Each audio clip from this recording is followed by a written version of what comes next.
Welcome back, folks. Today we got a good one. We got Bobby Roberts with Motion Fishing. Y'all seen me and heard me talk about it probably in every video, but here he is. I'm glad to be here, man. It's pretty cool. Yeah, thanks for making the trip down. No worries. Yeah, that's a heck of a trip you got there. Well, mix a little fun and play at the same time. It's not so bad. Yeah, true. Kind of one of those things. Usually try to ask everybody's like, where did motion come from? Ooh, that's a good question. I haven't answered that in a long time, so the story might have changed a little bit. But really, man, I work in the corporate world still to this day, and I wanted to do something on my own. Like, I've been told no a lot. Yeah. Especially in the corporate world, when you want to grow and you want to advance your career, go to that next level, well, you're going to face some rejection. I kind of got tired of being told no. Like, to get to that next level, I needed experience, but it's like, well, how do I get that experience staying with this company? So I was like, you know what? It just kind of fueled this fire. Like, what can I do for myself? What's something that I like to do? And, shoot, since a kid, grew up flipping docks and fished a jig a bunch, and I was just like, I'm gonna make some jigs. And had a partner that went to school with originally. He was really good with the arts and stuff like that, and he was wanting to do his own thing in the fishing industry, and I kind of just gravitated towards it, and we kind of just linked up and partnered together. Thought it was a good fit. It was, we started a business completely the wrong way, not a ton of thought into it. Just started making jigs and selling them and didn't really think about anything else. It was just kind of get going off the ground. And then, I don't know, things just kind of snowballed, started to evolve. There was a lot more interest there than I thought, especially we were doing a lot with like the education side of things, which we still do today. And so it just kind of snowballed and kept growing. I'd say we really have been a business in the last, 4 to 5 years now is when it's gotten a lot more serious compared to, we're about 7 years old total, something like that, I think now.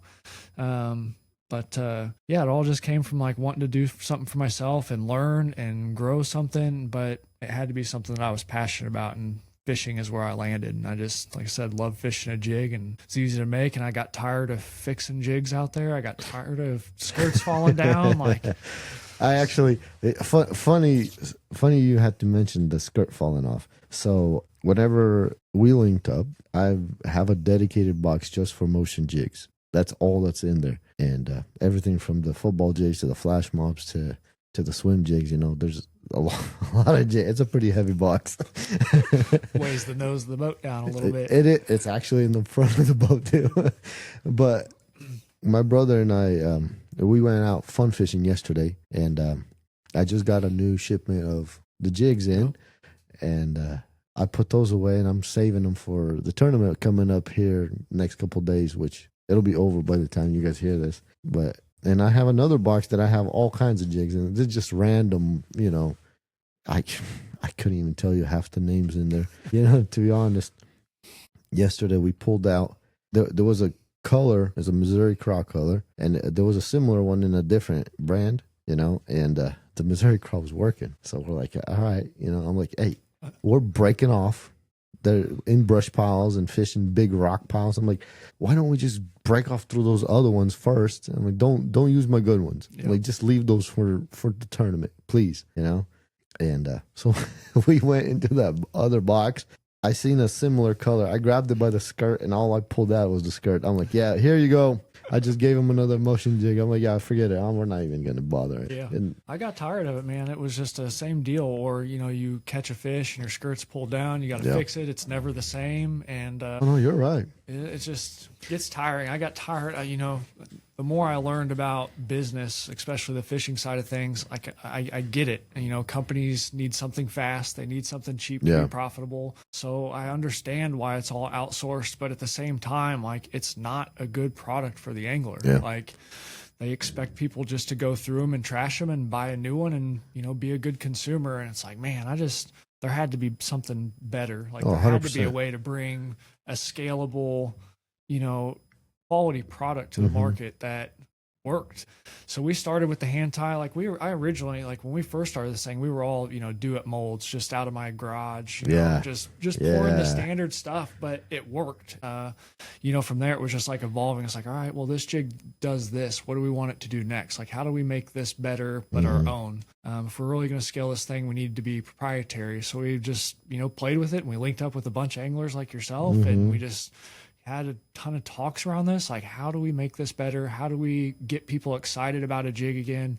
And it really just kind of came down to the details: having a good hook, having a good bait keeper to save you in soft plastics, having, the skirt tied on there so you're not having to fix it all the time, and really just being creative with the skirt colors, looking at the actual forage that comes out of the lake. I know it sounds silly, but some of our best jigs today are ones that are original colors, gill candy matches a bluegill perfect, right? That thing is, so if you guys don't see this, but my boy's sitting behind the computer. He's running the show today.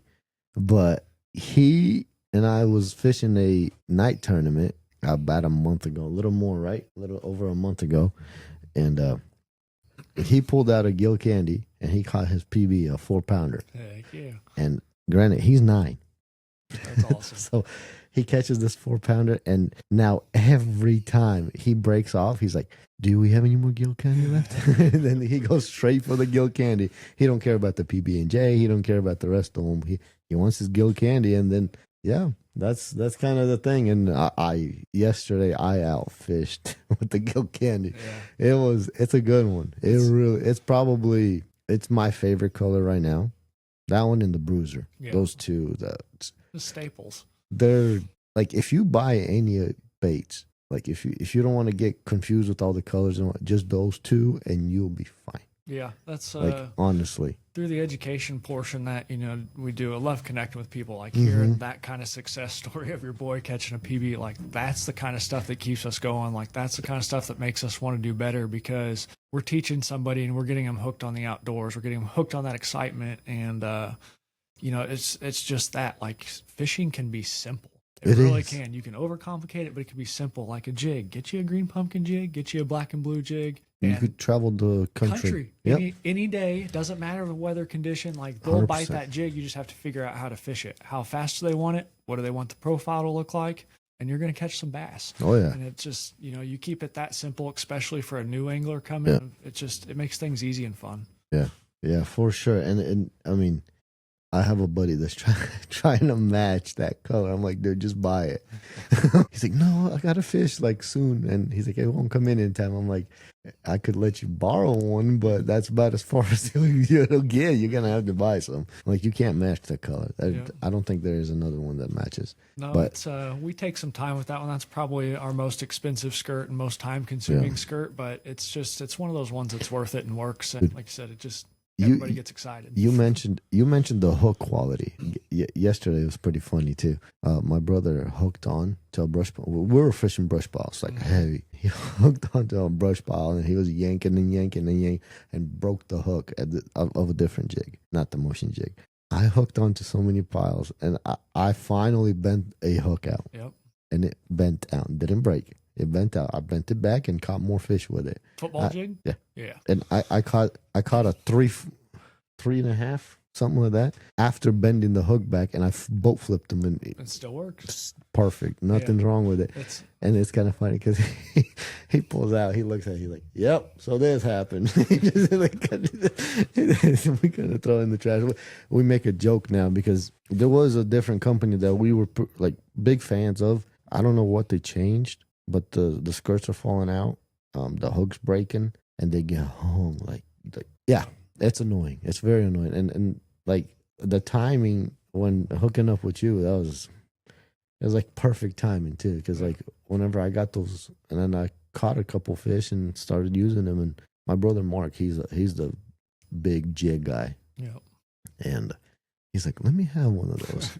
So now I think I made like 2 orders for him. And I'm just like, yeah, there you go, buddy. That's a good one. And then he's every time he's in my boat, he's always using one of those, and awesome. he likes them. And yesterday he made a comment. He's like, finally a jig that actually holds up. I'm like, yeah, Well, I've been telling you. Yeah, okay. There's a lot of skeptics out there about that hook, but man, it's one of the best ones. Oh, there's nothing to be skeptical about. There really isn't, because that thing. I'm telling you, I've bent out, and like we fish night tournaments, yeah, and I throw the bruiser a lot at night. I switch between the football jig, a half ounce, and switch and the brush jig, and also the bruiser. That's nighttime, and I throw it over cables. I throw it in brush. I throw it in logs and all kinds of crap. The things I got hung up on, I couldn't even count.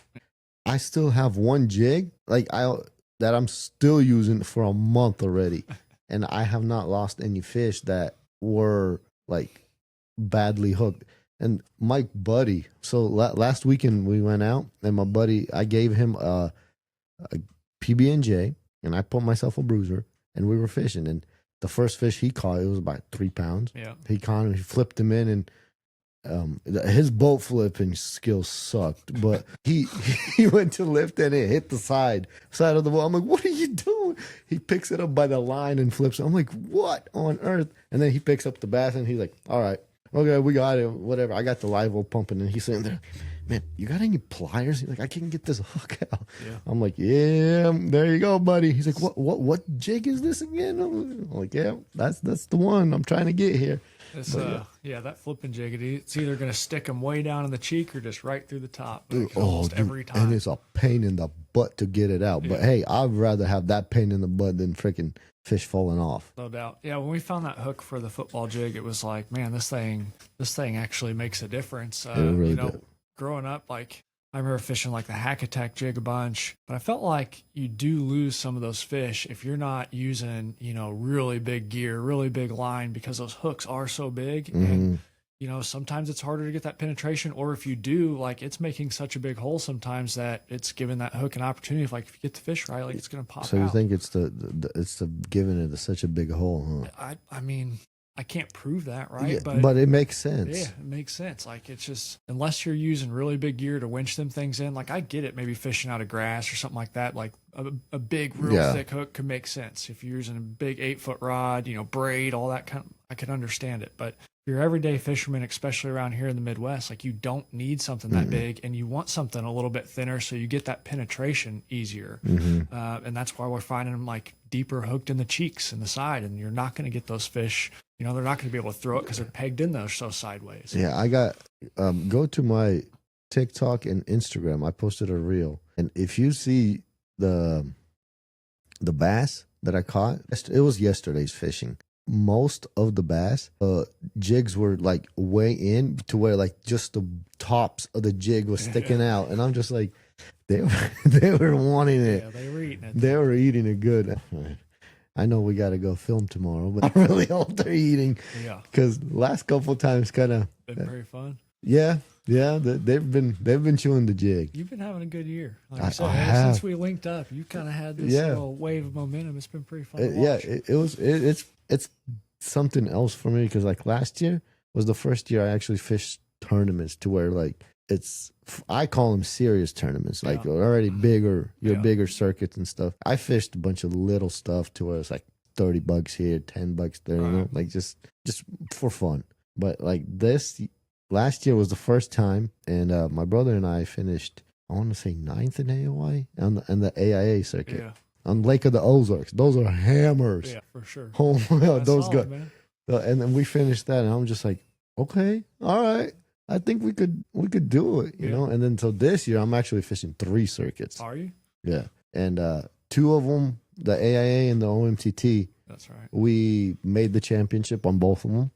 One was like 12th, I think we got AOI, and the other one was like 14th or something. Nice. Like it was pretty up there. Heck yeah. And right now I'm sitting 16th, I think. We'll see. You guys are gonna at the recording of this podcast, I'm sitting at 16th, I think, AOI on the Solo Series. Hopefully, getting ready to rise up a little. I hope so. Man, that Randy freaking hyped me up. This guy is so funny. He calls me the big bass Eddie. Yeah, I see that. And no, actually, big fish Eddie. There you go. And I was just like, he's a funny guy. But yeah, he called me. He's like, because I texted him, we're going to be doing some kind of media side of things for the championship. So Nice. like I have a friend that is pretty good with cameras, Yeah. and me and him are going to be basically in charge of the media side, Oh, that's which cool. is going to be cool because Yeah. we're going to record it and Heck freaking we're going to post it. So it's going to be like a show. It's going to be yeah. pretty cool, you Yeah, know? I'm excited. I mean, we need a circuit like that around here that's really pushing that. There has been some that have tried, but it can definitely be better. So Yeah. I think Randy's got a great program going on. I'm excited about it. There's a ton of money that goes back to the anglers. So Yeah. Oh, I think man. I'm jumping in that next year. Plus, he releases schedule today. That looks pretty fun. It looks fun. No, man. It's different than usual. Should be a good I'm time. excited. Yeah. I'm excited for that schedule is freaking awesome. Yeah, I already basically have my spot secured for next year. I say that, but I still have to pay my deposit. But beside the point, for next year, y'all jump in because the more if we could get the full 100 anglers, it's huge. we're gonna have some payouts. Yeah, you and won't find anything better in the No. Midwest. No, and not only you guys got to understand, if we could get 100 guys fishing consistently, on this circuit particular, and with me trying to push him to do more media with it, we also are probably the sponsor money is probably gonna go up. Oh yeah, You know what I mean? Because it's gonna be basically televised. yeah. That's what I'm trying to do for the championship. I want to try to get it to A where, little hype video. yeah, next season. it's gonna. I mean, he's not far off. What, like 65, 70 anglers for a lot of these derbies this year, wasn't it? Yeah, at the beginning, yeah. Yeah. Right now we're like 50 something, So That's I think still- that's up compared to and everybody this is else. the second year. Yeah. So He's got a good program going on. he's got. I mean, dude, he's paying out. And the thing is, if we could get 100 guys, the payouts are going to be a lot higher. Yeah. A lot higher. Like if you guys It's crazy only to think about. imagine, go back and watch the podcast with him. He explained what the payouts could be, and I'm just like, are you kidding me for a local level? Yeah, right. And that's why I told him, like, you better save me a spot. Like, I don't care what you got to do. I'm fishing it. Yeah, your return on your initial investment. I mean, I don't think the elite anglers are. I mean, you have to win to be able to get that kind of return Yeah. anymore. No, I mean, honestly. Yeah. I mean, for $300, like, so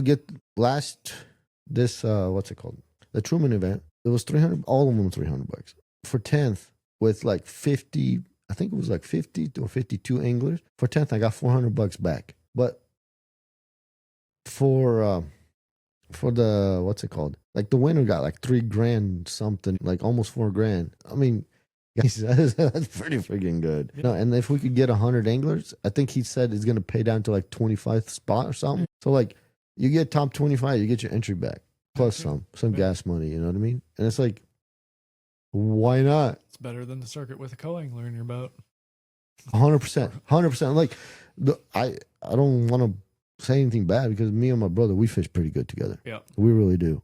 And we did not have the opportunity to win, but we came close. We got 15th one time and we got 11th the second time. And both time, yeah, it was like $500 we won back. But by the time you divide it between the two of you, Yeah. by the time it's gas money and all this, it's gone. You know what I mean? Most of the times we get Airbnbs for these places. Yeah, you're So- always in a hole as a fisherman, it seems yeah. like. So like if you're not in the top 3, yeah, you're kind of screwed. You know what I mean? But I mean, I don't want to bash on these other, There's circuits, great but they're programs out there. good. Yeah. They're good, especially like if you get a boat with good incentives and stuff like Oh, yeah.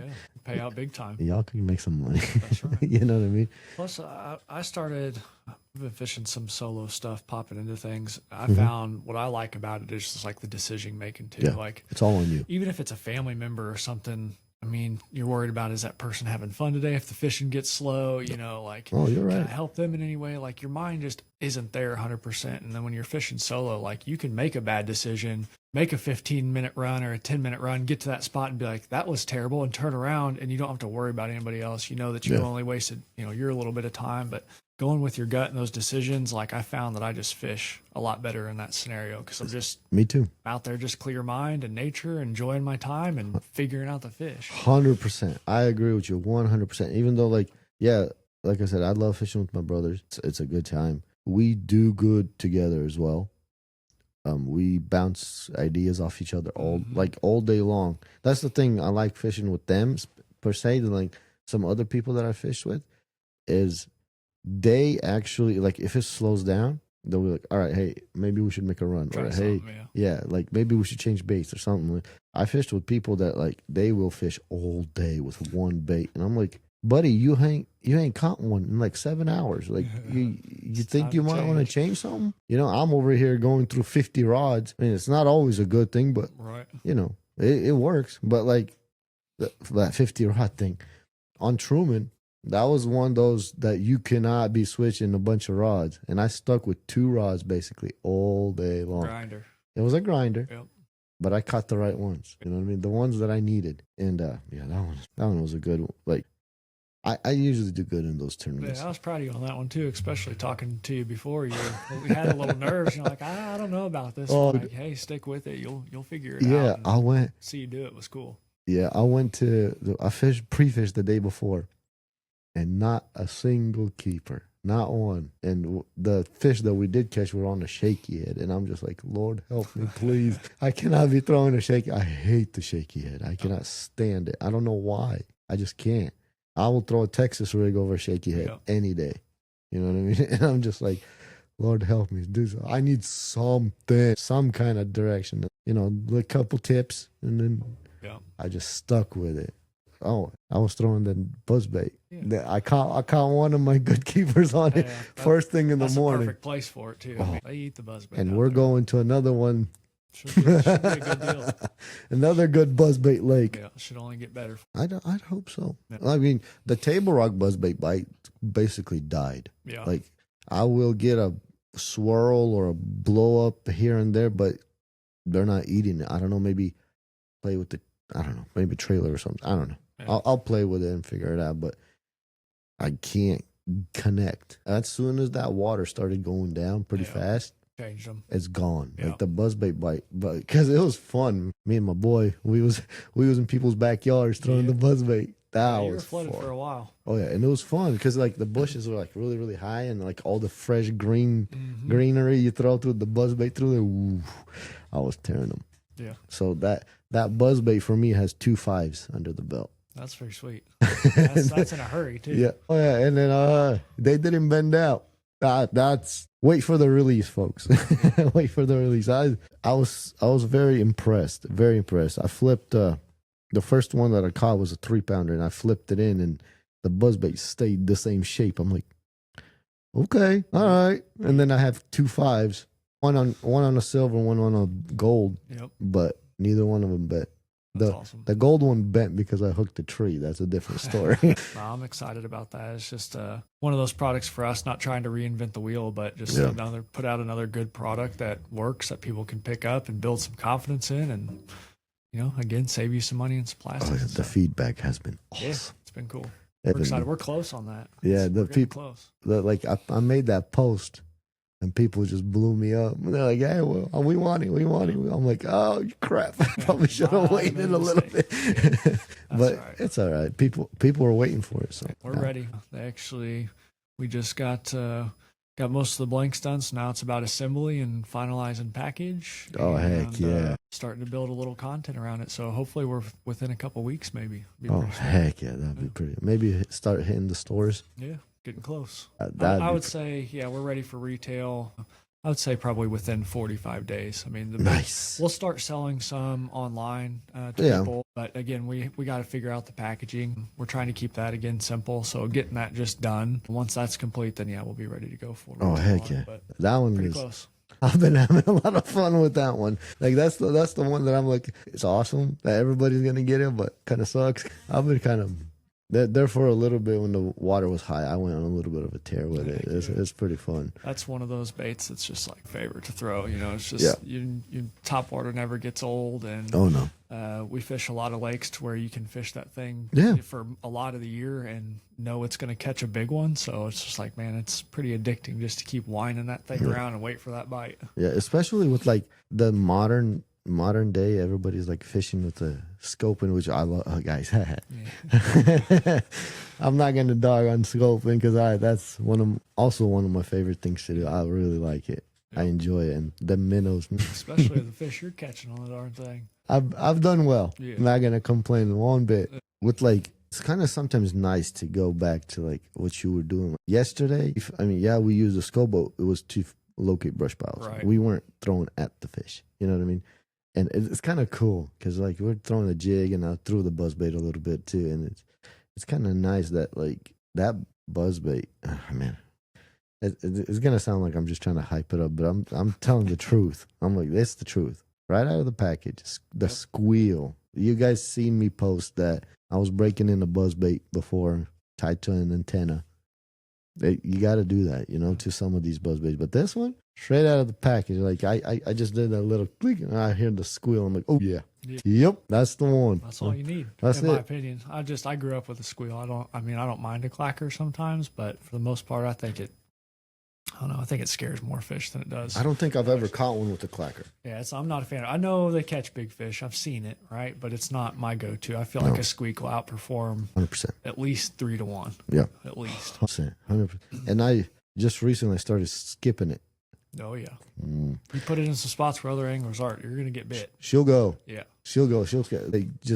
I've been putting a toad on there, and like recently. Before that, I would throw the rage bug on there. Yeah. But the thing is, with the rage bug, it rips, so it kind of sucked. But now I'm throwing the toad, and it's just straight under the docks, under the limbs, and yeah, that's how I caught the tree that bent my buzzbait too. You might be starting to notice a pattern too with some of the baits. Like like I said, I grew up on a private 600-acre lake, so a lot of water, and it used to be dirty, shallow, so it was flipping. Now you can see 12 feet down because of zebra mussels, but it's the same concept. It's just full of docks, so you got to figure out how to get into that shade, get in there. Yeah. So, that's why my bread and butter is skipping something. So we designed the buzzbait. I wanted it to skip back where it wanted to go. If I'm designing a jig, it better skip like that. Hey, that football jig skips. They'll get back there. Yeah, that's like McCormick calls it a 4x4. Yeah, He's like, it's not even a football jig, really. It's like a 4x4. I'm like, yeah, kind of. Yeah, I actually talked to him. We did a podcast. Yeah. I actually listened to it today.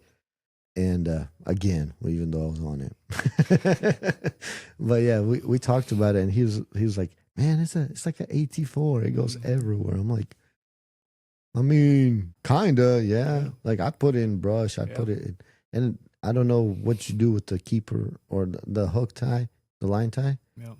I don't know what you do with it, but like it goes through brush. Yeah. Even the little football, like the 3/4 ounce, don't want to do that as much. No. But the half ounce.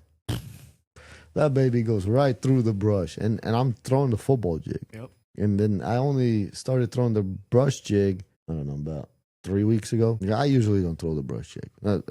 Guys, I live close to Table Rock. We hardly ever get to throw brush jigs because of water floods. Yep. Usually it's always football jigs. We're always dragging across pea, gravel, so it's always a football jig. But this year I threw that thing. It's a 3/8 ounce. It's a little bit lighter, and she'll go. Yep. I am very shocked on how it skips. It skips so well. It's crazy. Is it what causes it to skip so well? Really just that shape of the head, like that bolt shape, and it's got a flat surface on it, and especially it's like if you put a good plastic on it that is has some meat to it. I use a menace a ton, skips really well, or even any small beaver style bait will get that thing back there, but it helps just keep it flat on top of the surface. But that head design it keeps it up with enough momentum and scoots right along. I was just wondering because I was throwing the clutch craw. Mm-hmm. I throw that a lot. That one's perfect. And I throw the the Crush City one too. Yep. I throw that one a lot too. I throw both of those craws, and they both skip with the craw. I don't even have to put a beaver one there. Right. And that's what I was wondering. Maybe does the skirt itself help too, or no? Or is that skirt material that doesn't really matter? It doesn't matter. I think it's more about the head design and just like how that weight's balanced and your momentum really. But we're coming out with, a new jig we've been prototyping for a while that's a lot more compact. You want to talk about getting in some brush and skipping a long way. Really? Things a little missing. Yeah, that one I have not had my hands on, so I can't comment on that one. I brought some. So you'll get to see those. All right, sweet. Sweet. We'll get if you want, you could show it to the camera, but if not... They're outside. Oh, that's all right. All right, never mind. Wait till... You probably just watch Luke's videos. Yeah. They're on there. Yeah, we designed that one with Blake Felix, and it's kind of his baby, something he's been fishing for a long time. But we, again, just took another product out there that we enjoyed, that we had a lot of success with, but we also went through a lot of that product because it would break or the hook Yeah. would bend, or I would barely hit a docker cable and all I would get back is the line tie attached. I would lose the whole bait. It's like, that can't happen. So it's like, how do we put a better hook in this? How do we have a better bait keeper, but keep everything pretty similar, fall rate, profile, all that. And we spent some time and some R&D on this one to get it right, but it's going to be a deal. Yeah, you talking about R&D, and we had Josh on here. Yeah. And me and him talked about how long it takes to make a bait. Insane. It's insane. Yeah, and it's way expensive. So when you wonder why things are priced the way they are, especially glide baits, it's like things aren't cheap to design. Any plastic that you go through, the minimum mold cost for a test mold is going to be like $200 to $300. Yeah. And that's just one version. You get that wrong, you might go through 10 versions before you figure out what you want, or hopefully not that many, and then you want to go to a next scale, you want to manufacture, big time. You're talking $20,000, $30,000 in mold costs before you even get started. And it's just, I don't think people realize what it takes to get that stuff going or to mass produce it. And so it's expensive. Yeah, you got to respect the time and effort that's been put into it, because those people are working hard. Yeah. They really are. And for you guys that are wondering, like, how you get sponsors, guys, you for the cost that it takes to make those things, it's not like very, very cost effective on their end, on companies, people's, to just give out baits and stuff like that. It takes a lot of money and a lot of time. So like, you guys, that whenever you get some company that gives you a discount, appreciate that. Yeah. That's big. That's big, because a lot of the times the discount that you get is usually down to the cost. Yeah. What it takes. And if you could get stuff at cost, y'all are lucky. Yeah. There's a lot of companies that have taken advantage of that, with small discounts to push stuff over the years. But there are people, companies that still take care of people. And those that sponsor deal. You can get me started on that. That's a whole beast in itself. If you want to talk about it, go for it. Because I'm like, for me, this whole tournament side of things it's only 2 years for me, I fished before. I made small content, not too much before that, but this is big for me, and I don't really go looking for people. Yeah. You know what I mean? I don't, like, most of the people that I work with, I test the stuff before I even talk about it, you know what I mean? And that's kind of like what happened with you. I don't even remember how. To be honest, I don't remember, but somehow we got to talking, and then I was like, wait, I remember those jigs. I've tried those before, and the modern quit carrying them. Yeah. There for a while, I didn't have access to them. I kind of forgot about them, to be honest. And then I'm just I'm gonna try these again. And then you're like, hey, do you want some minnows too? Yeah, yes, please. I'll take some more, please. Yeah. Cool. And then that was the minnows. Like, literally that same day, whenever we were out there on Table Rock, you gave me a couple, and I ran down to a creek I'm not gonna mention, and it's popular. People who know, they know. But I came in there, and dude, on that minnow, I caught 15 pounds. Yeah, I think there was like 4 other boats around you, because I was in that creek before you got down there too. So everyone was kind of funneling around. Everybody you smashed them around them. Yep. And then there was a couple jury boys out there. I call them the jury fishing team boys. And then they pull up. I was like, "Oh, what are you doing? What are you throwing?" I'm like, "A minnow." Like, so are we. They're like, "Well, how are you catching them?" I'm like, they probably didn't see this one. Not yet. And not only that, is most, like, the fish were deep. I was fishing like 50 foot, 30 to 50 foot, right? So mostly everybody on that is throwing in 3/8, a half ounce, maybe 3/4 ounce. We're throwing big jig heads. I was throwing a quarter. Yeah. Dude, talk about painfully slow getting down to them. And you got to remember, by the time if it hits that 30 or 40, 50 foot, that fish probably moved a lot of the time. So, like, I was throwing that structure. So, like, you'll have a tree, and I see them in the tree. They will usually sit there for a little bit longer. Yeah. And I'll throw it at it, and I'll just wait, and I just see him coming out, and I'll just, bam, got him. And, dude, we were getting 3-pounder after 3-pounder after. I'm like, all right, this is going to work. Figured it out, got done. Yeah. And that solo series, I had a few on it. That was a pretty. There was 2 minnows that I was rotating between. Yeah. And yeah, Well, you're thinking about the sponsor thing, in my opinion, kind of the right way of like working with those companies. It's, when I started doing the same thing, it's like I didn't know how to reach out to any of these people. Now there's obviously more information out there. I didn't grow up with high school fishing or college fishing. It was before my time. So that's given kids really good access to how the industry works and a lot of connections out there. So I think it's a really cool deal for the kids and program. But it also is kind of teaching them the wrong way. There's so many people out there that are asking the companies for the same thing. It's like you wouldn't believe the amount of offers that I get from people that reach out that say, hey, I'm so-and-so, I'm this many years old, I've been fishing for this long, I fish for this school, I'm going to put your logo on my jersey and boat, and I'm going to make you some money. Well, that's great, but I mean, no offense, and I don't mean to disrespect anybody, but it's like, I literally have 10,000 people saying the exact same thing to me. So how are you going to stand out in that crowd? Because we can't work with everybody. And like you said, I mean, things are expensive. They're for a small company, especially like us, like there isn't thousands and thousands of dollars to go around. And with everybody, needing help because our sport is expensive. Yeah. Everybody needs that help in some way. It's like the people that are getting rewarded with that have figured out how to set themselves apart. So there's a couple ways to do that. It's either helping them push sales, helping them with media somehow,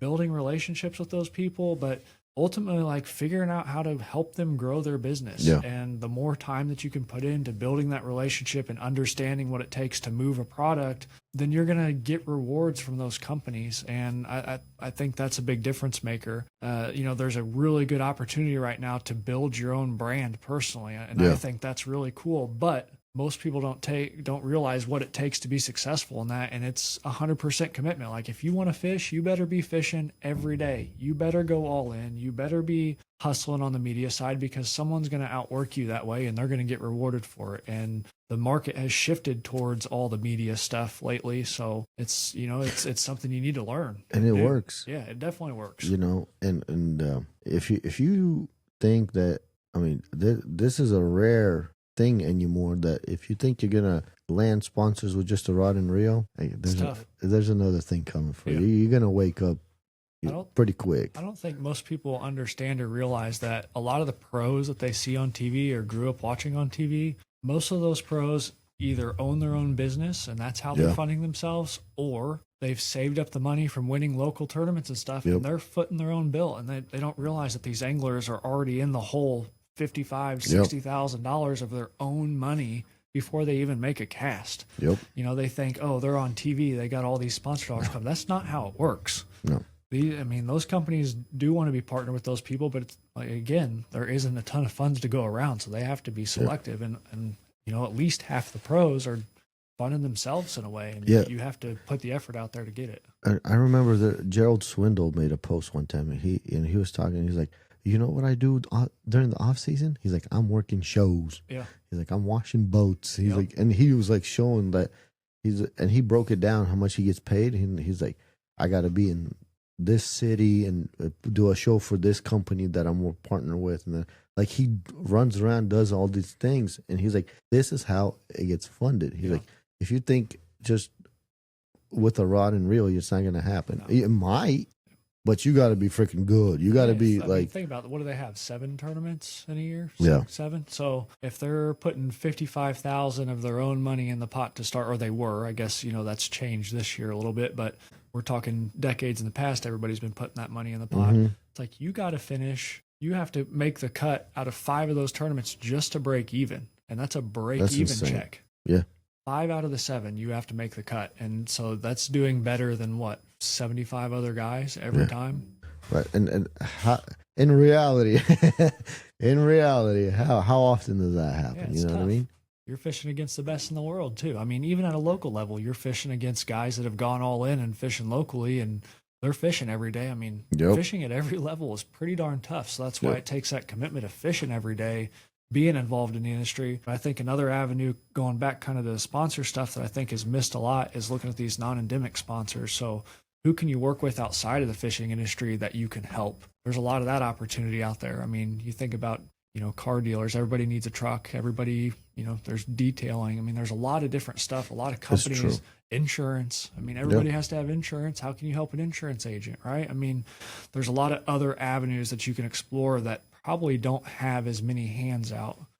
So, I mean, that's my best advice to somebody is just think outside of the box. Think about how you're actually going to produce and track those sales for a company, because the more you can show value and revenue that you can generate, the better and more willing people are going to be a partner with you while being a good human being. Yeah. Might I add. Oh, yeah. Oh, yeah. 100%.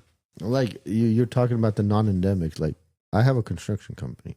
So like I get approached with hey, we'll put your logo on the boat. Yeah. And for this money, and I'm just like, okay, but like, that's it. What's my return? Yeah, like if I give you like just numbers out there, if I give you $500 right now, what's going to be the return? Like, what is the percentage that I'm actually gonna at least see that money back? I mean, I'm not even asking to profit. It would be nice. Yeah. But if it don't, like, hey, what am I gonna make? Oh, we'll tag you in the post and stuff. I'm like, okay, cool. I'm like, would you be able to come out and do a few reels and like actually do something? Oh, that'll be a different kind of package. And I'm like, and you are, you know, exactly, and you are, because like, to be honest, I had my boat wrapped at one point, and my construction company was one on the side, and I kind of tested it myself, and I was out there there was one time only. I don't know why I brought the company phone with me, but I had it with me on the boat, and I was fishing. It was in Mill Creek, and there was a guy that called me. Yeah. And I was just like, okay, that's weird. He's like, hey, is that you fishing down there? And I'm like, yeah. He's like, you own Midmo Decks? I'm like, yeah. He's like, hey, you mind giving me a estimate? I'm like, sure. I'm like, yeah, but where you at? He's like, I'm looking down at you. He's like, I'm standing on my deck. That's pretty cool. I'm like, okay. And that's the only time. That's the only time. Yeah, it's rare. That somebody, and we actually did the deck, and like, we didn't do the full deck. It was just a couple bulges replaced, and it didn't even pay for the wrap. Yeah. You know what I mean? That part, and I was just like, yeah, I don't know. I could put $500 into Facebook ads and get a way higher return. Yeah, absolutely. I mean, shoot. I mean, that's why we put our focus in social media when we started. I mean, I think all the years in motion fishing, I've probably spent less than $1,000 on ads. Everything we've done has been through organic outreach, through social programs. So that's awesome. It's to your point, like, I think that's a hard truth that anglers need to ask themselves is like, when have you ever made a buying decision based off of somebody's logo on their jersey or boat? You don't. That is true. Right? That is true. Speaking from the company side of things, do I enjoy seeing my logo on people's boats and trucks and jerseys on stage? Yeah. I mean, I think that stuff is cool, helpful. It is brand awareness. Like it is something that's top of mind, but it's also not one of those things that you can attribute any sales dollars to. And it isn't going to contribute to sales dollars. Like, you have to put in a different type of effort and work to get the revenue coming in. That's not just your logo on somebody's boat or shirt, because people aren't going to buy it for that. Yeah. No, you're absolutely right. You're absolutely right. And see, that's where, like, guys that own their own businesses and they're in this field, they kind of understand that. And like, I hope they do anyways. You know what I mean? And coming from that kind of perspective, that's why, like, most of the more successful guys, they work. Yeah. They work. Like, outside of, seeing all the shiny boats and everything, like, behind the scenes, y'all, you don't even know how many hours I spend filming and editing and throwing it out, and just, I don't like this, I don't like that, like the it's a literal full-time job. It is. It's like, I'm going to use Luke Ruth as an example. If you don't know who he is, go follow him. Yeah. Funny, down to earth, who you see on the camera. If you ever meet him in person, that's who you're going to get. That's why I love him. He's just one of those people that cares about people and wants to have a good time. Yeah. But I feel there's days where I feel bad that I got him involved in all this, and there's days where like I feel blessed because I do see a path for him. But one thing I don't think he ever realized is like how involved it was going to be in his life. We're talking he's been doing it for 5 years. I kind of pushed him into the social media space. He didn't really have an Instagram or anything like that when we met and first linked up. So I said, hey, I think there's some opportunity here for you, especially because he's funny, I think, anyway. Yeah, he is. So I'm like, people seem to like you. And I feel like if you just be that person, you're going to have success with this and you figure out how to make it your own. And, so he got started and I pushed him and, he tried to have kind of an online persona and it was different and he was kind of burning out on that. And he was walking a fine line. And he's like, well, I think I can be more successful being myself. And I'm like, well, I agree. That's, you might miss a few opportunities, because, not everybody agrees with everybody's decisions 100% of the time, Good. but the more you're yourself, the more opportunities are going to come. And as soon as he kind of figured out that switch, like, how do I use this media to my advantage, being myself and having fun with it? And it was like, man, everything clicked. Everything started growing crazy. And now it's just, I look at his success and it's like, sometimes I envy it because he's put so much work into that. He's found the success and he's going down the road. And I hope that one day he commits and goes full time. But it's been really cool to see. But I don't think he realized the amount of work that it was going to take. No. And he'll tell you that too. I mean, he's still working his day job, getting home. He's got brand new babies that he deals with and not deals with, but loves on and, enjoys. But that's family time. That's a commitment. And then after that, I mean, he's up till 1 o'clock at night. He's making posts while he's sitting there winding down for the evening. He's getting up early, filming content. Like, he's putting in those extra hours on top of a day job and basically has a second full-time job. Yeah.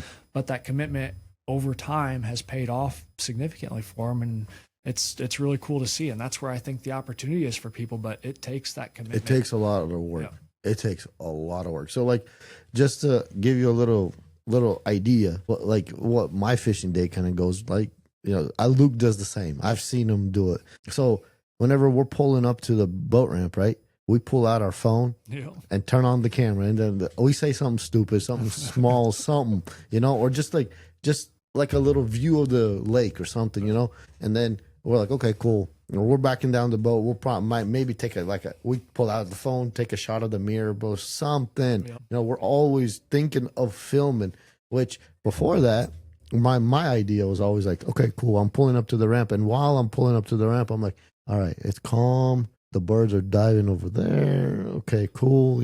By the time I put the boat in, I already know what I'm going to go do and fish. And fishing was a lot more effective. Yeah. Now I take those little clips here and there, there and there and there and there. And by the time I make it to the no wake zone, but then I'm like, oh crap, okay, what's going on? You know what I mean? It's different. Okay, what are we gonna do? Like what? Yeah. And then sometimes I get this, even though I'm not big like Luke is, on social media, I still get this. It must be nice to get a few extra lures here and there. I'm like, yeah, but it also must be nice sitting there watching a show, not having to think about it. Right. I'm like, it must be nice pulling up to a ramp and not even touching your phone. Yeah. You know what I mean? I got to think about drones. I got to think about GoPros. I got to think about, did I freaking charge those damn things or not? That's all going through the head. And it takes a lot. And I kind of, you said you pushed Luke. I pushed my wife into it. That's why. Because my wife she's a baker. Yep. And I'm like, just take the reels and post them. Yeah. And now every time we have like a wind down in the evening, we'll turn on some movie for us. And then I'm sitting there editing real quick on my phone and she'll be doing the same, But yeah, of course we don't think we just sit on our phones all day. No, we still have our family time. Yeah. We still, you have to, or else your family is going to fall apart. Yeah. Just going to tell you that straight up. But I mean, but it's a lot of work. It is a lot of work. And, Luke said it recently too. Like it's a type of commitment that, I post on my kids' birthdays. Luke's posted the day his kid was born. You post when you're sick. You post on your wedding day. Like you don't give up and you just dedicate a little bit of time to it every day. And that consistency over time will pay off. But it takes dedication. It was kind of funny because you said when you were sick, here a couple of weeks back, I had some severe headaches and I actually ended up in the hospital. So during the the whole time, I had a hard time looking at the screen, Yeah. and it hurt my eyes and it hurt my head. And like every now and then, I'll like throughout the day, like it'll let up, so I'll pick up my phone and edit something real quick, or answer text or something, you know. And I was in the hospital. They gave me a shot, and then like I'm like, oh, that feels good, you know. Like I'm feeling a lot better. I'm laying there, I'm editing. I'm literally editing shorts, and the nurse comes in. She's like, "Why you have your phone out?" I'm like, "What do you mean? I'm fine." I'm like, "I'm fine." She's like, "Do you work on your phone?" I'm like, "It kind of work." I'm like, "I'm just posting videos." She's like, "Are you kidding me?"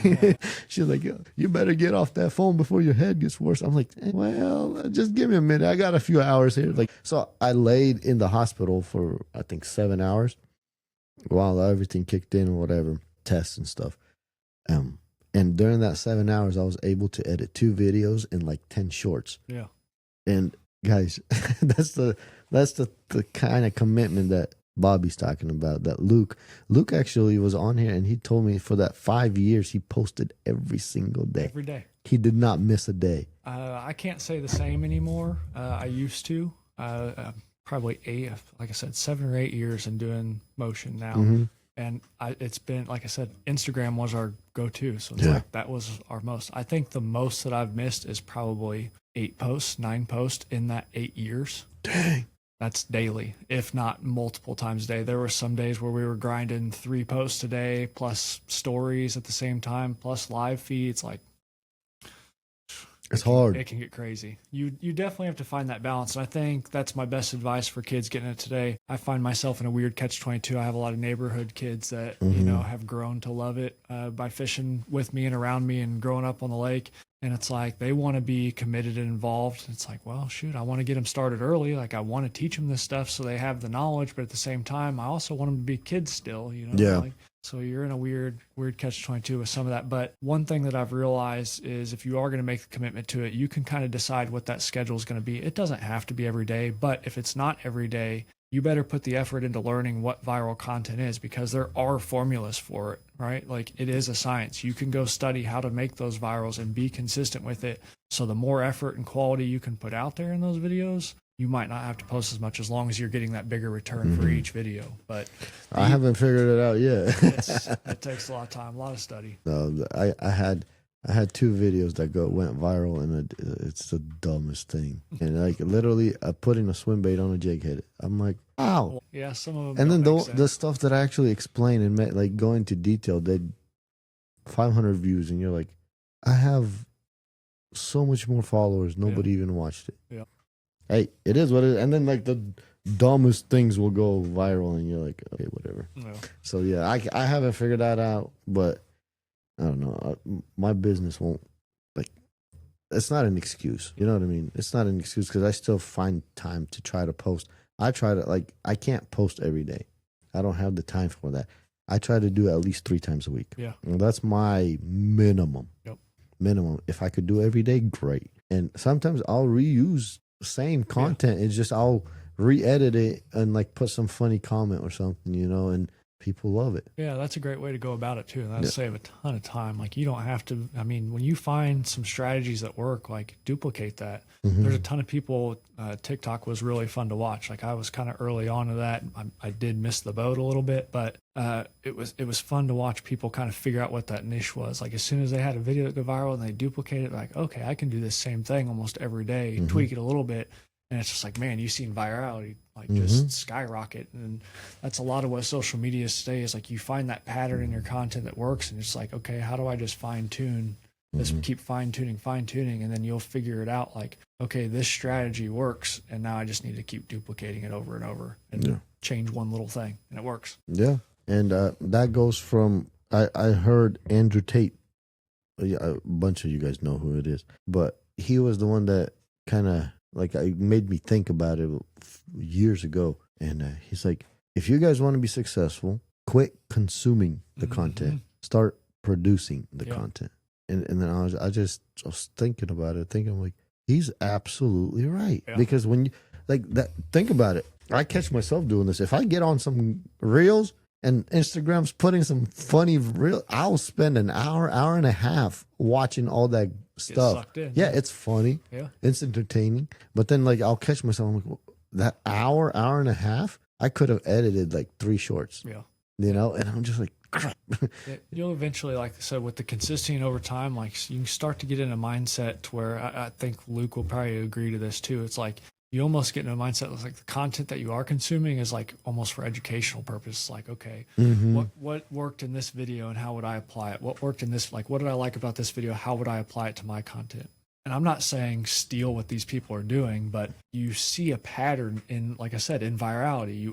You start to understand what that is. So it's like, okay, I can take this and I can take these pieces from a couple different things of content, apply it to my own form, and find success that way too. So it's like every time I'm skimming through any platform I'm looking for, I'm really looking for ideas. That's how I'm consuming the content. Like, yeah, I run into some funny stuff, and if it is funny, it's like, well, how do I make that funny for what I want? I actually did do one of those videos, and I tweaked it a little bit to my own, and it was a one that I did about the I'm gonna quit my job. Yeah, that video, it went like, it's not for me on my platform getting like 2, 3, 4,000 views. That's a lot. Yeah. But this one had like 13 something, and I'm like, oh fudge, yeah. You know.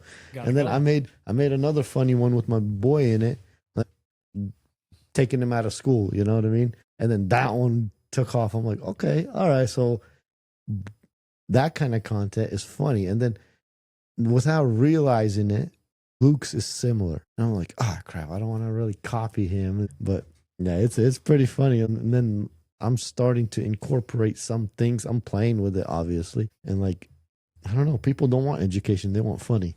And I mean, that's fine. For me, that's not hard. Yeah. You know, goofy guy as it is. But I think too, like, one thing you're going to see, and if Gary Vaynerchuk, if you're familiar with him, or if not, I recommend checking out some of the stuff because he kind of pioneers and talks about what social strategy looks like in the future. Very cool about it. But he said some things like, I'm not going to be surprised when 24/7 live casts are, you know, the thing that people want to watch. Or he's talking about like garage sales will almost be a thing in the past because they're going to be happening online. It's just going to be a live version of people holding up, all right, I got this for sale in my house. Who wants it? Drop a comment, right? Whatnot. Yeah. Yeah, exactly. So it's like you have all these things. And it's just like, I think one thing that's going to start to get people's attention too is like people want to understand what other people's lives are like. Like they enjoy connecting with people. So just like, man, everybody has that camera in their pocket. Just take it out and record a clip. Like talk about what you're doing for the day. Like put a few of those clips together and you're going to have something interesting that people can relate with. That's I'm going to have to talk to you off camera about this, but I think I'm going to do, I'm wanting to do for the Stockton tournament. I wanted to do a live all day. That'd be cool. I just got to get the technical part of it down. Yeah, good luck at Stockton. Thanks. Thanks. I just hope, I was telling this to Randy too, and he's like, asking me, he's like, oh, how do you think Stockton's going to go? I'm like, whew. I'm like, I have not been doing good. He's like, yeah, you said the same thing about Truman. I'm like, yes. I'm like, but there's a little but.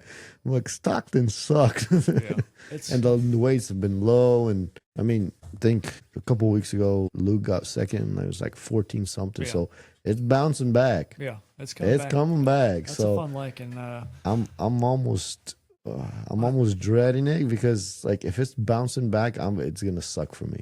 I think you'll be fine. It'll goal be a little bit of a grind, but you can go out there and catch fish. Like there's fish to be had. Oh yeah, no, like and I've noticed I've done well in the grinder tournaments. Other than like the Ozarks was a freaking shad kill. Did you go out there? No, but I've experienced that enough on that lake. It's bad, dude. Like I've seen it to where there was shad killing like the pockets and coves and stuff. I was trying to run down the main lake, trying to find something. There's shad in the main lake everywhere, just dead. And I'm like, yep, this is gonna suck, and it did. Yeah, it was that was the most Dead Sea I've ever seen in that lake for sure. Yeah, it was terrible, and I mean, still freaking dudes caught him, and it's like that part is that I tried to pick at their brains at the weigh-ins and stuff. I talked to these guys that consistently in the top. I always try to, talk to them. A lot of them they won't talk. Some will. And it's like, I pick at their brain. It's like, I don't care about the bait. I don't care about, how on earth did you come up here to do certain something that you Yeah. did? You know what I mean? It's like, what registered up here? That's my thing is. Yeah. And that's what I struggle with, because sometimes I'll go in a spiral. Like, I just, dude, if I'm not catching them, Can get to, I'm my worst enemy, Yeah. dude. Like, honestly, everybody is. It's between the ears. it is. 1,000%. It is. And like on Truman proved it, that like just stick to what you're doing. Like Yeah. just I had 6 bites all day. All day. And for me, being like I always tell my brothers this, I'll do good in the MLF. Yeah. Like if I make it to the BPT, I will do amazing, because I could catch numbers. Yeah. I could catch a lot of fish. Not all these big ones, but I could catch a bunch of them, you know? And this was 6 fish all day, and I was just like questioning myself. You know what I mean? And Why do we do this? yeah, and I'm coming back to the scale, and I'm just like, man, it's been taking 20 plus pounds. I'm like, this is gonna suck. I'm like, I'm probably just gonna be in the middle somewhere. And I get up there and I look at Luke, and I'm like, what you got? He's like, yeah, about 12, 13, somewhere in there. I'm like, crap. You know, I'm like, crap. That's if Luke's saying that, and Luke's usually good on that lake. Yeah. And I'm just like, crap. You know, that's it. And then I just throw mine in there, because I didn't like, I weighed them, but it was so windy. Yeah. And so wavy that it's like the weights were pretty off, and mine said low 12s. You know, I'm like, I'm like, what's check? And they're like 12 pounds. I'm like, crap. I'm like, I'm probably not gonna make it. You know, I get up there, weigh my fish. He's like, yep, you're in the check line. I'm like, come again, Yeah. come again. And I actually ended up 10th, and I'm like, all right, okay, I got this is not too bad. And like the weights sucked. Yeah. They They really did, and kind of been the theme with the solo series this year. Like, what the flip? Yeah. Stockton, hopefully it's not gonna suck too bad, but It's been a weird weather year. yeah. It's And like different. Palmy was the week before, it took like 28 pounds. The week before we got there, it took 16. And we're like, what the heck? What is this? The week Split. after, 25. I'm like, Yeah. I'm done. If they don't want to bite, they're not going to bite. No. It's one thing that you said kind of struck a chord with me, and it's one of probably my biggest gripes about hearing about like, oh, these scoper kids or these scopers and all that kind of stuff. I don't think people realize how long in a day that some of these scopers go without a bite. And it's just like they have so much confidence in what they're doing and the technique. Like that's the part that isn't understood, is like it's that level of confidence that they have, that they know if they stick with it all day long, they're going to figure out how to catch the right bass on that bait. Yeah. And that same thing can be said with a jig, can be said with other baits. Yeah. Like you need to pick the things that you like to do and learn them to every little detail and have fun with it. Like stay having fun, stay confident in what you're doing. And if you have a confident bait, like go fish it, because that's where you're going to start to catch fish and learn how to adjust from there. But yeah, I mean, taking that minnow and going out, like I've heard people, you know, I don't have a bite until noon, or I don't have a bite till 1, and I catch all my fish from 1 to 3. Yep. And even part of that story is like, yeah, they might come in with 20 pounds, but it's like the 5 bites that they got, That's or maybe it. 6 bites, they just happen to be the right ones, but they found what they were looking for, right? And- because and- they stuck with it. Yeah, and the part where you threw at a 1,500 fish, Yeah, don't see. and they didn't even commit to it or didn't even react to it. They don't see that part. Right. You know, that's props to the editors. But like that, what you just said is so accurate. It's crazy, because last year my buddy that me and him are going to be doing the media for the solo series. Me and him, we went out, and I'm like, hey, dude, I'm on him. Let's go film something. He's good with the camera. He's done a couple of my videos, and he's like, all right, cool. I'll meet you down there. So we go down there, dude. The batteries died on the cameras before we caught a fish. And I mean, yeah, it's cold. Batteries die faster in the cold. But I went hours. I don't even know how many hours. We freezing our butts off out there. And it got to the point where we did not catch crap. Yeah. Like nothing. And I threw and I couldn't catch nothing. I'm like, dude, just make a video that scoping sucks. You know what I mean? And we actually didn't. And once the cameras were off, it took another like 2 hours before we caught one. And we only had like 3 fish after that. And that's it. Yeah. And I'm just like, we're driving home. I'm like, I'm not going to mention the guy's name. Have him call me and see, you know, about this Scopin's the cheater box. Y'all know who I'm talking about. I was like, dude, it's annoying, and I hate it whenever, I think it's more of a, people didn't take the time to learn a technique. It's easy and to they bash just something they don't understand. Yeah. It's just, they just wanted something to blame for their own downfall. Yeah. But that confidence, I mean, that's a huge advice to any upcoming anglers. Like, figure out the stuff that you like to do and build confidence in it. I mean, that little jig that we're getting ready to come out with, designing with Blake, like, it's all, like, this jig was derived from his confidence. Like, he's won countless money on this thing, and we tweaked it, we made it better. And it's just like, he's got so much confidence that, like, if he's going fishing, like, there's no way that bait is not on his deck every day of the year. Because if he gets in a bind, he's going to pick that thing up and keep it in his hand, and he'll find 5 fish. And if you go look at all of his tournament history, it's pretty rare he didn't come in with a limit. I mean, he's a good angler, and I bet he will tell you it's because of the little jig that he flips. He just has so much darn confidence in the thing that if his mental game plan didn't work, like, that's his default. Yeah. And that's what I said. I mean, it can be a minnow, it can be a jig, it can be these other baits, but you might want to tune to a bait that at least will work in most conditions for that. No, that's funny you say that. That's like, you're talking about that, and I'm like reflecting kind of on my own and like my brothers, because I don't have too many people that I fished with other than them. Yeah. There's 4 of us, and we've beat up some bass, and like each one of us like has that bait. Like 2 of us it's a minnow. We will go to a minnow. And it's funny how it works, because like I'm the oldest of the 4 and the youngest of the 4. Both of us are like, we will revert to the minnow. Yep. If all else fails, we'll go find some. That's what we did on Grand, and we couldn't catch crap. We couldn't. And then we went, and I have another brother, Mark. He'll either pick up a jig or a jerk bait. Yep. And the other one, he'll just go to a glide bait. More power to him. I love the glide bait. Don't get me wrong. We've won some money on the glide bait. Yep. We really have, and it was this recent too. I figured out a little something that nobody's doing with them.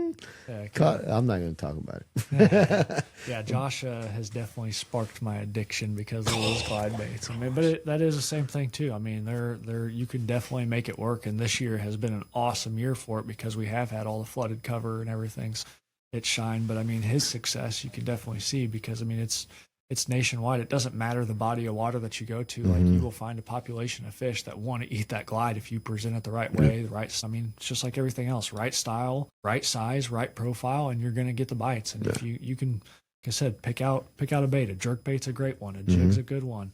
The minnow glide bait. I've got my boy addicted to a drop shot. I mean, it's just something that he can revert to. It's easy for him, right? And he catches giants on it, and it's funny to watch these kids. They're like, "What do you catch on?" He's like, "A drop shot." They're like, "What?" They don't even know they don't know what it is or how to rig it. And he's found a ton of success in it, and he loves throwing it. Just he can cast it out there, he can drag it back. He doesn't really have to pay attention to it a whole lot, and he can catch a bunch of fish with it. And big ones too. Yeah. I mean, shoot, his PB now, I think it's like a 5.5 on it. And it's just, it's ridiculous. That's awesome. Yeah, he's tearing them up. On a drop shot. On a drop shot. He loves it. Of course, he's got the glide bait addiction now, too. And mom kicks his butt with a jig, so now he's got the jig itch going. But yeah, that one over there sitting, he's either a jig or a drop shot. That's like right. He wants them so bad. And because last year, this was funny, because last year we were fishing brush piles pretty heavily, and I would be throwing a big worm or a jig in there. And he picked up a drop shot, and he outfished me with that drop shot. And bigger fish, too. Like, I was catching, like, 2s and 3s. He was, like, 3.5s, 4s. I'm like, buddy, you... And that was the only drop shot we had, so he was tearing them up on it. So it was pretty cool. Yeah. It's nice to see kids involved, man. Yeah. Like, at this point, I had Coy, the other one that... Coy Hines, he does the podcast with us, and I was talking to him, and I was like, man, dude, imagine if, like, I did not have the opportunity. Like, I was not, I didn't have even close. I didn't get into bass fishing until my 20s. And I was like, dude, imagine if I had the opportunities my boy's having right now. Yeah. There's a good chance I might have been in the elites. Yeah. Or on the BPT. Drive you a little different for sure. Like my drive is insane. Yeah, I think sometimes it's beyond insanity, but it is. That's me. You know, that's who I am. I have an insane drive. The older I get, the more I'm into the kid stuff too. It's just we got a whole bunch of neighborhood kids, and I get so much enjoyment out of watching them catch bass and it's learn. Awesome, isn't it? Yeah, just see their excitement. Man, that's so fun. And it's just like, you think about you as a kid. Like, I wish somebody would have helped me a little more. Knowledge wasn't out there, so it's like, if I can be that guide for somebody, let's be it. And then, like Coy was mentioning, I was driving down to Table Rock, and he's like, He's like, maybe, just maybe, you're right where you need to be. Mm-hmm. And maybe you're paving the road for the next KVD. Yep. He's like, it might be. Yeah. He's like, you never know. Yeah. He's like, you never know. He's like, your drive might pan on him. And then if he has the drive, he might take it further. And I'm just like thinking, he's like, and then he's like, imagine this. Whenever I was watching the MLF tournament where Jacob Wheeler won, and he like dedicated to his dad that passed away, and I'm just like, man. And then that's Coy reminded me. He's like, imagine he's gonna win on a big stage, and he's like, thanks to my dad, I'm here. And I'm just like, that'll get you. I'm like, dude, you gotta stop with this stuff, But it's true, Maybe it's not meant for me to be there. Yeah. Maybe it's meant for him. Sure. Or maybe I have another kid. I have another boy that's 4. Maybe it's meant to be him. You know what I mean? Or maybe not, none of them. Maybe my daughter. Who knows? You know what I mean? You never know. But like, it's kind of cool when like I try to get kids involved in like this last weekend. I took a kid out. He's 17, I think. I took him out nighttime fishing for the first time. Boy had a ball. Awesome. He had a blast. Like I was showing him how to skip the jig. We got to do a little bit of skipping at night, and it kind of sucks because you could hardly see. Yeah, where am I going? That's why I stay away at night. Oh, it's fun. It's such a blast.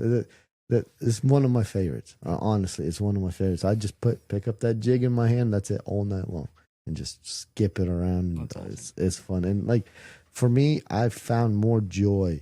Like honestly, I caught a good fish, and so he caught a few good fish. And then whenever we came to the weigh-in and we weighed it and everything, and I'm just like watching his excitement. I'm like, 1 a.m. tired as could be, right? We're worn out. We got rained on in the middle of the night. Honestly, pretty miserable. But he was like lit up, and the whole way home, talking about it, and he's like excited. He's like, man, I can't wait to get the next time we go. I'm like, that's pretty cool. That's what it is right there. That's what it's all about. You know what I mean? Yeah. The more I did this, that kind of grew deeper. I mean, we always started with giving back, educating, giving back information. And it was kind of always like, that was kind of my mindset. It's like, how do I leave a better impression? Like, how do I help somebody have a good day? And I think that's attributed to kind of our growth and how our success happened organically.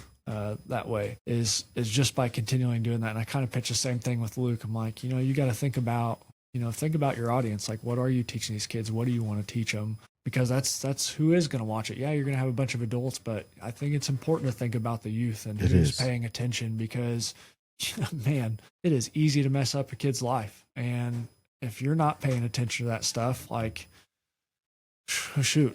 It's important, man. It's just, I can't harp on that anymore. It's like, I think the more you do things, you need to focus on like what's good, like what is a legacy that I can leave behind, even if it's, not super famous or anything, but I want to leave something that's positive behind. And the more people that I can get involved with something that I love, the more smiles that I can create by helping somebody catch a bass or get involved in the sport. Like you hit it right. Like, those are the things that make me feel good. Those are the things that make me smile. Those are the things that make my days not feel like such a grind. And so it's pretty cool. Cause like we do here at Modern, we do a purge every spring, and then we'll set out tables, and we'll bring our old tackle and even new tackle, whatever we're not using, like sometimes we'll get packages from different companies, and some were great, it's all kinds. And then we'll set them out on the tables, and the kids come by, and only kids only, no adults cannot touch nothing, and the kids only, they'll come and pick up baits and rods, and like it's so cool because we did one last year, and like you said, I have a lot of kids watching, a lot of kids. And it's like on your algorithm, you'll see the age like 35 to 45. they're using their parents' devices to watch. Sure. You know, so Yep. you got to keep that in mind. Yep. And this one kid, Christian, if you're watching, it was that part. That's when it really struck me. Is whenever he was walking by and he was kind of starstruck. He's like, see me. He's like, and then he looks at his mom. He's like pointing at me. I'm like, hi, buddy. Yeah. You know. And I don't know. He was probably 10, maybe. And he's like looking at me. He's like, you're Eddie, aren't you? I'm like, yeah. I'm Eddie. And he's like, he got so excited to meet me. And then in person, he's like, yeah, I'm the Christian guy that's been messaging you. I'm like, I'm not sure. And then he's like, yeah, I use my mom's account. And then that's when it hit me. Yeah. I'm like, oh, crap. You know, we got to watch what we do sometimes. Sure. You know what I mean? And then after that, I went and my boat was parked outside. And I went and grabbed the glide bait and gave it to him. And this kid got so excited. Yeah, and that someone paid attention to him. You know what I mean? Because a lot of the times, like, they're busy. Like I got to be at the Classic. We went to some events, and the pros are always got some kind of camera. Something they're busy people. They're very busy, and like whenever one of those, like, your idols, basically. I mean, it's bad. Like someone you look up to. If they give you that split second of an attention, your world's made. Your world's freaking made. That kind of happened to me a couple times whenever, like, I'd reach out to some of these. Like, we're going to have Dave Mercer on the podcast. Sweet. And he answered my DM. Yeah, I'm like, cool. What? No way. I'm a huge fan. I'm like a kid when it comes to this. You know what I mean? For me, that's crazy. Yeah, it was pretty neat because, like, Wes is like, hey, we're going to have Mercer. No way. Yeah, that's cool. Like, that's pretty cool. And then from then, I was just like, man, like, he made an impact on my life. Yeah. You know what I mean? He don't even know about it. Yeah. And that got me thinking with this Christian kid, you know, like, how many kids watch my stuff? Like, how many people's life actually impacted without me even knowing? Yeah. It's it could be a lot. Got me thinking. Got me really thinking, you know. So it's funny you say that. Like I've been talking about these kids at my lake, and I love them, man. They're so fun to watch. We actually have a ski club event coming on, and they make a motion fishing pyramid. And what that is like, you know, we ski, they climb on top of each other, and they literally make a pyramid on the water. That's cool. The reason it's a motion fishing pyramid is because all of these kids are kind of like our neighborhood kids that love to fish. And they look up to Motion and me, and it took me a long time to just understand the impact that I was having on their lives. But it's like, we have on our street of our neighborhood, we have Trent Green. I don't know if you're familiar or not, but he used to be a quarterback for the Kansas City Chiefs. A pretty big name. And these kids are like, I don't care. We got Bobby Roberts that lives down the street. And it's just like, for me, it's like, it was hard to understand, like, what it's because you could relate. Yeah, somebody could mean to him, you know, and it's just like, so ever since I started having those impacts, it's like, man, I got to pay attention. Like, we got to do something and be better, and let's help these people. Yeah, that's like, there's a couple of high school kids that, you know, that fish around here, and I'm just like, they're like, hey, you mind being a boat captain? Not at all. Not at all. I would love to. It's an honor for me. Like, for me, it's an honor that you even thought of me. Like, you know what I mean? And then for them, it's like, crap, Eddie's with us. Sweet, you know what I mean? Yeah. And like, I'll get that sometimes. Like, whenever I'm at the boat room, like, they're side eyeing you, like, they recognize you. You're like, oh, crap, that's him. You know, I love it, dude. I don't know. Maybe it's the attention seeker in me or something. I don't know. Maybe, but like, I love it so much. Whenever I pull up to the boat ramp and someone walks up to me, he's like, "You're Eddie." Yeah. I'm like, yeah.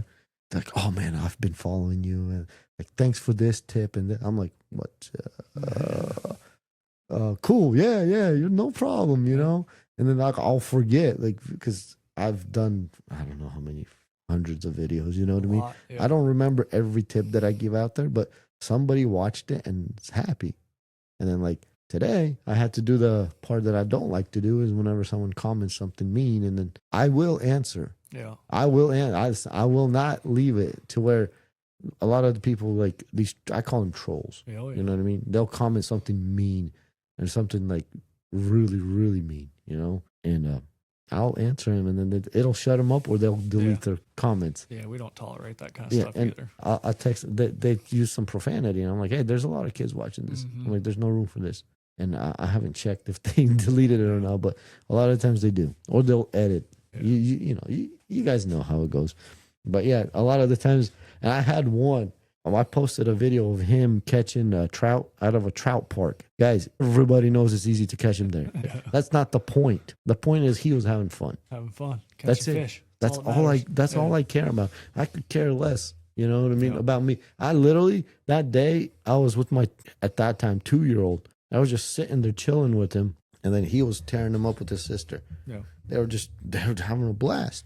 You know what I mean? Yeah, it's a pay lake. I don't care. Yeah. You know? And I posted a video and I put the song that this is how legends are made. Yeah. You know what I mean? That's so cool. People blew up the comments, which that's fine. They got 180,000 views. That's a good one. You know? So they just blew up the comments saying like, he's not a legend. This is so blah, blah, blah. And then there were a few in there like, guys, leave him alone. It's just a dad trying to fish with his kids. Just like being what? goofy, too. Like what are you guys doing? People take things way too serious. Yeah, it's like I just made a silly video, and then I responded to a lot of them, and a lot of them just deleted it. Yeah. And there's one guy cracked me up because he did a really nasty comment. I commented back to him. He's like, "Oh, I didn't realize you guys actually read it." I'm like, "Why are you even commenting stuff like this?" Like, yes, we read it.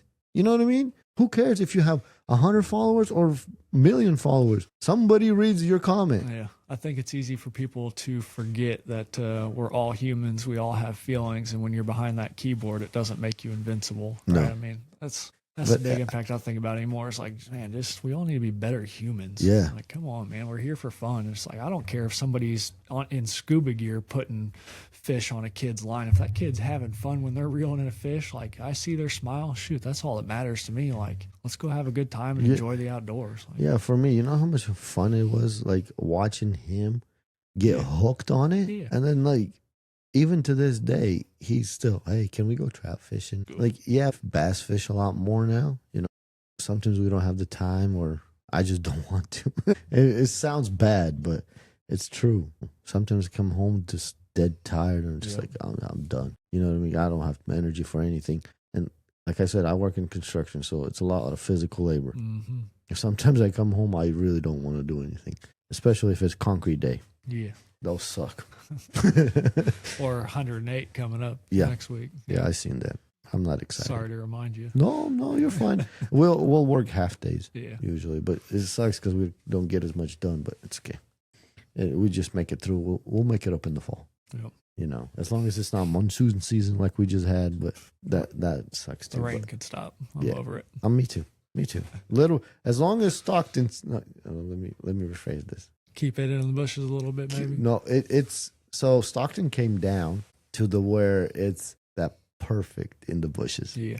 Like, I went there Wednesday. It was a good day. Heck yeah. It was a really good day.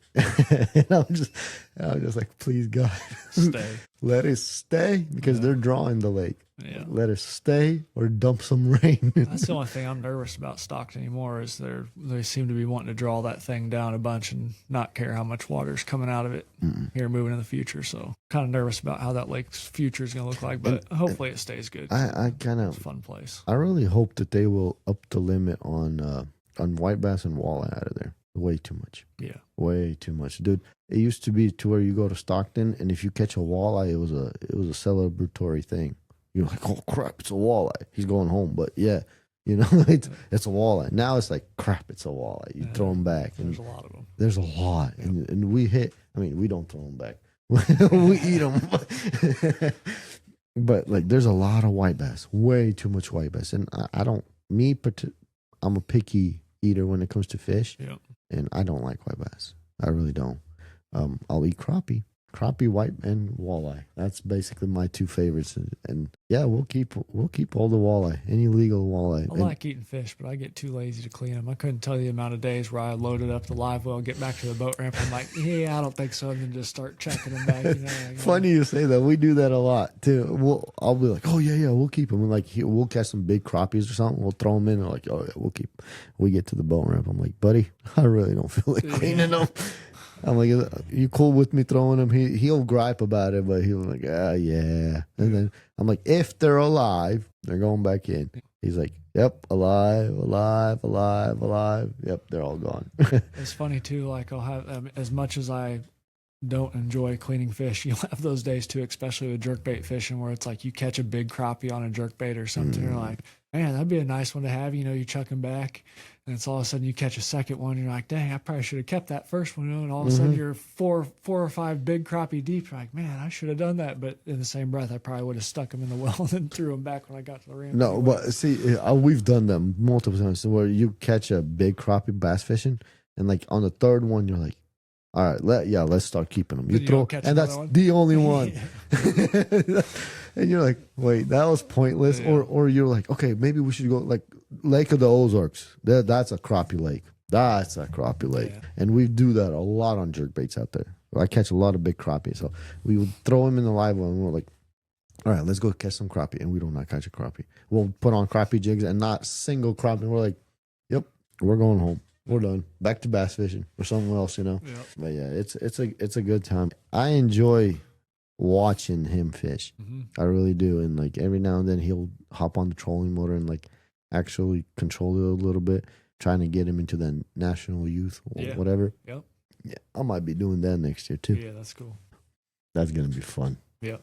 That's the same deal. Watching my boy, like we just got him, our family, kind of like a little 10 rig for our lake because I can't put my big boat out there, horsepower restrictions. But he's all jacked up. He's like, "Oh, I want to learn the trolling motor." I'm all excited, you know. So it's just like, How old is he? He just turned 10 in May, so Oh, he's starting to figure some things out. He's getting his own little personality with fishing, and yeah, he's wanting to take About- bigger bites out of it, about which is that pretty time. cool. Oh Yeah, man, that's cool. awesome. There was one guy that told me he's like if you get your boys addicted to fishing, they won't have any money for stupid stuff. That's for sure. That's So- for sure.